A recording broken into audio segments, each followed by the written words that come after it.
The proposal of a $1 billion gold mine in central New South Wales has caused a split between the state and federal governments. Environment Minister Tanya Plibersek blocked the project to be built in Blayney, south of Orange, on Indigenous heritage grounds. Premier Chris Minns says Ms Plibersek's decision came as a surprise after the project had already passed through the state's planning system.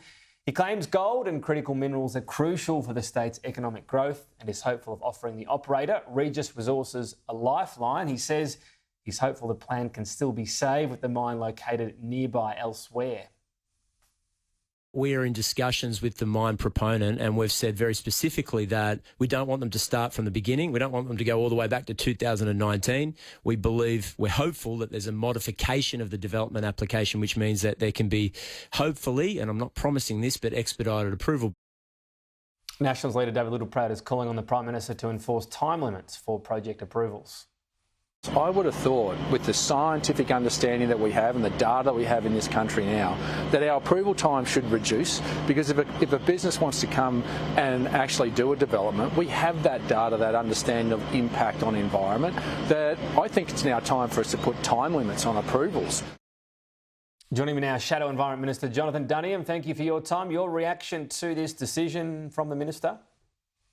Well, I think it is consistent with both Premier Minns and also Dave Littleproud, and most importantly, the community of Blayney, who now are 800 jobs worse off. I mean, the fact that this company had gone through 5 years of federal and state environmental and planning approvals, jumped through every hoop and got the project across the line, only to be stopped at the 11th hour under this piece of legislation, the ATSIP Act, and I think is a travesty. And frankly, the fact that we still don't have full details from the Minister on the reasons for blocking it. All the details haven't been provided to the proponent even.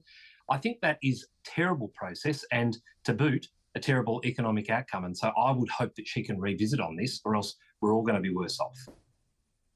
So the report so far, I'm a little bit like you, I'm sort of sifting through the partial entrails, I suppose, as it was to do with relying on an Indigenous elder.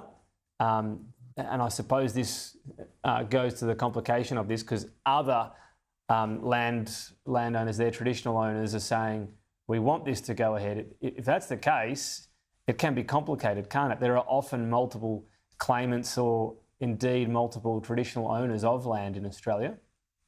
Yeah, and look, the Orange Aboriginal Land Council, the ones recognised at law, obviously had raised issues with the project, all of which had been managed through the independent planning process in New South Wales. I think there were 7 changes made to what the proponents of the mine had put forward. And so they engaged fruitfully and got an outcome that was good for them and good for the community and good for the country's economy.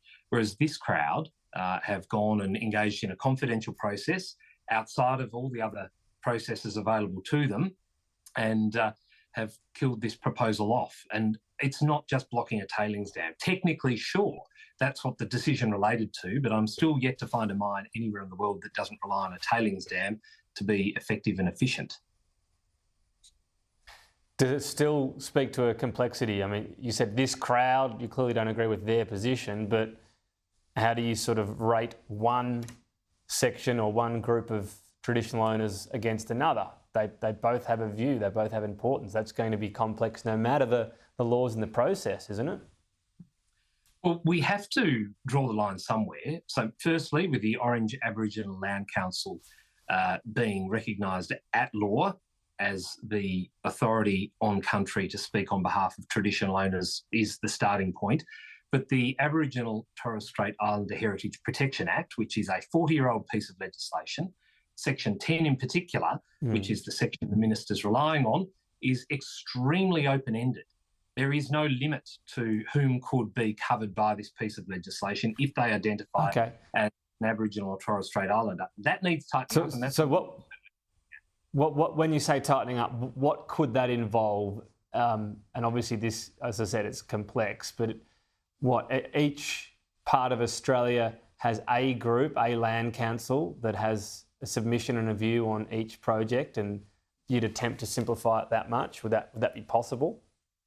Well, look, I think we'd need to work through what a good process that gives us clarity and certainty to proponents of projects, communities that are hoping for the economic boon that comes with these projects, but also traditional owners as well. I mean, we need to be able to provide them with some certainty. I expect, as surprised as everyone else was when this decision came down, were members of the Orange Aboriginal Land Council who had worked through their issues on this project previously, to then have another group come forward and say, well, no, we don't like it. So how we manage that, we need to work through properly. And of course, we talked about this with Jacinta Price the other day, but it can't remain the way it is today, or else we'll have more decisions like this.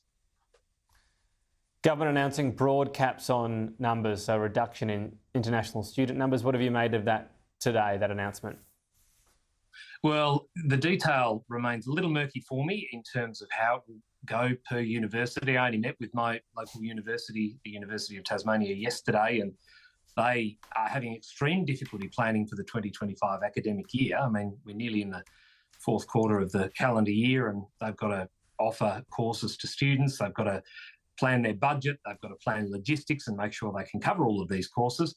And that's without the detail around how many students they'll be able to offer places to from overseas. So the fact that we're so late in the piece of these numbers, I think, is alarming. And the fact that universities haven't been taken on the journey in probably a way they should is something that the government needs to clean up on. I know Sarah Henderson will be out shortly to speak on the detail here, but process is our friend here, and the fact the process has been bad is not good for our unis.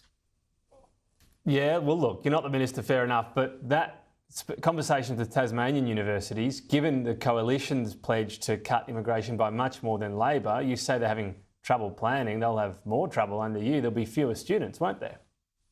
Well, I think the one thing that universities could be assured of is that there wouldn't be an immediate turnaround and say, sorry, you're operating under this regime today, we're going to change it overnight and you're just going to have to fit in with it. I mean, we will take a... Maybe not overnight, but it'll be fewer students under the coalition allowed compared to Labor. That's just unavoidable given the amount you want to reduce immigration by. Well, I'll certainly allow Sarah Henderson, our Shadow Minister, to talk to the detail on exactly what we will do and when we're going to announce every element of our response. But the point is, process is key here. Universities are in charge of educating the next generation, and if they can't plan for how many people they're going to be offering courses to, whether a course is viable or not, what their budget's going to be, because this is a part of their income stream, then that is an alarming development. And the University of Tasmania is our only tertiary institution here, and so they should have worked with them a bit better.